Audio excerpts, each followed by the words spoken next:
న్యాయస్థానం అంటే సుప్రీంకోర్టు వ్యాఖ్యానాలు చూస్తూ ఉంటే మన ప్రజాస్వామ్యం అనేక ఆటుపోట్లు ఎదుర్కొంటున్నది. గందరగోళాలకు నిలయంగా మారింది. అందులో నేరపూరిత చరిత్ర కలిగినటువంటి వాళ్ళు 5,000 మందిపై కేసులు పెండింగ్లో ఉండేవి వివిధ కోర్టుల్లో, వివిధ రాష్ట్రాలలో. అంటే ప్రజాప్రతినిధులు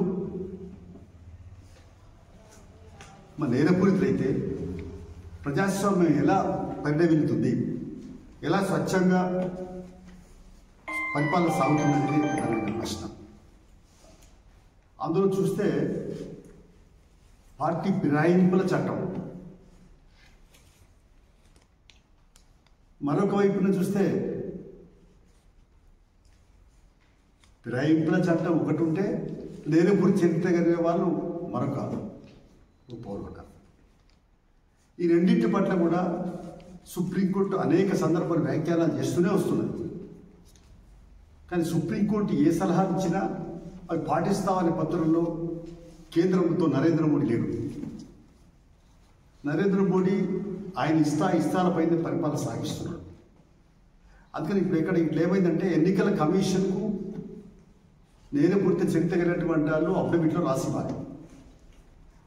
ఒకవేళ సరిగ్గా రాయకపోతే రాజకీయ పార్టీలు చర్య తీసుకోవాలి.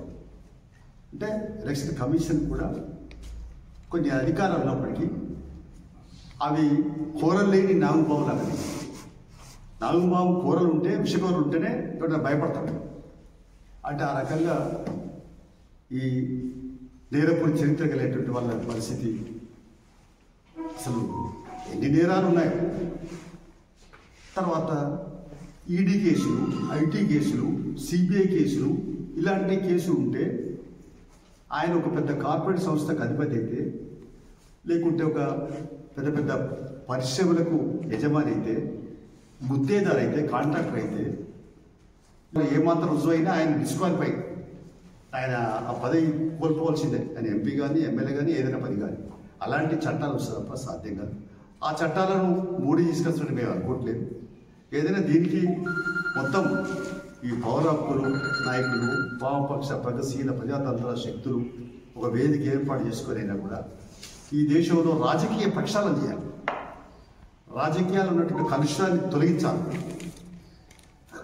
స్వచ్ఛమైన రాజకీయాలకు ప్రాముఖ్యత ఉండాలి. అందుకనే రాజకీయాల్లో పెనుమార్పులు రావాలా. అందులో అవకాశవాద రాజకీయాలు, నేరపూరిత రాజకీయాలకి, పార్టీ ఫిరాయింపు రాజకీయాలకు పులిస్తా పెట్టాలా, తిరోధకాలు ఇవ్వాల్సిన అవసరం ఉంది. దాని కొరకు వామపక్ష ప్రగతి పోరాడాల్సిన అవసరం ఉందని చెప్పేసి నేను అభిప్రాయపడుతూ ఉన్నాను. దానిపైన పెద్ద ఎత్తున కసరత్తు చేయాల్సిన అవసరం ఉందని భావిస్తా ఉన్నాను. లేకపోతే ఇంకోటి కూడా సముచితమైన ఇంకో వ్యాఖ్య కూడా చేసింది సుప్రీంకోర్టు. ఎన్నికలప్పుడు మీకు ఇచ్చే హామీలు ఏంటి? అన్ని ఉచితాలు. అంటే ఉచితాలు అంటే ఇది, నీకు ఇగో 4,000 పెన్షన్ ఇస్తాను, లేకపోతే నీకు ఇల్లు కట్టిస్తాను, లేకపోతే నీకు ఇంకా సెల్ఫ్ హెల్ప్ గ్రూప్స్కు, లేకుంటే ఇంకా రేషన్ కార్డు ఇట్లాంటివన్నీ ఇస్తాం. రేషన్లు ఇవ్వాలని ప్రభుత్వం నిర్ణయించింది. ఇవన్నీ ఏంటి అంటే ఆశల పల్లెకిలో ప్రజలు ఊరేగింపు చేసేటువంటి పరిస్థితి, దుస్థితి సాగుతుంది. అందుకనే ఈ ఎన్నికలను అంటే ఎన్నికల లబ్ధి పొందడానికే ఉచితాలు ప్రకటించింది. ఉచితాలు సముచితమా అనేది చర్చ జరగాలి. ఆ ఉచితాలు ప్రకటించి కూడా అమలు చేస్తున్నారు మళ్ళా అంటే అమలు చేయట్లేదు. ప్రజల్ని అరచేతుల స్వర్గం చూపిస్తున్నారు. ఓట్లు వేయించుకున్న తర్వాత ప్రజలెవరు వాళ్ళెవరు అనే కాడికి వచ్చింది. అసలు మాట్లాడి లెక్క చేసే పరిస్థితి ఉండదు. ఎమ్మెల్యే దగ్గరికి, ఎంపీల దగ్గరికి, మంత్రులకి పోతే వాళ్ళు ఎన్నికలప్పుడు ఎట్లయితే అక్క, చెల్లి, అన్న, తమ్మి అని మాట్లాడిందో మళ్ళీ ఎన్నికప్పుడు పోతే మాట్లాడుతున్నారా అనేది ప్రధాన. ఇంకా కొంతమంది మిగిలిపోయారు అనేటువంటి ఒక చర్చ, ఓ విమర్శ కనపడుతుంది.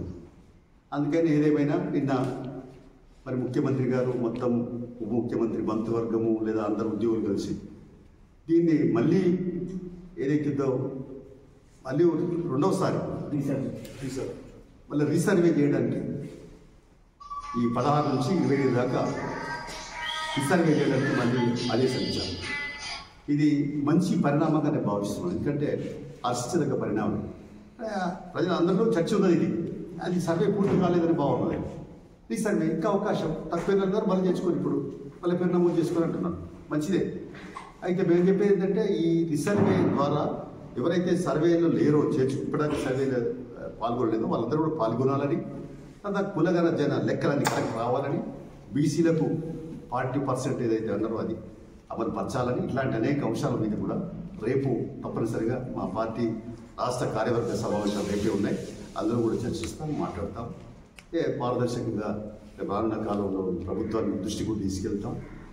ఈ స్థానిక సంస్థల్లో కానీ అన్నింటిలో కానీ ఉద్యోగాల్లో కానీ విద్యలో కానీ ఈ స్థానిక అనే రిజర్వేషన్ సమన్వయ పద్ధతుల్లో ఒక పకడ్బందీ సిస్టాన్ని ఏర్పాటు చేయాల్సిన అవసరం అని చెప్పి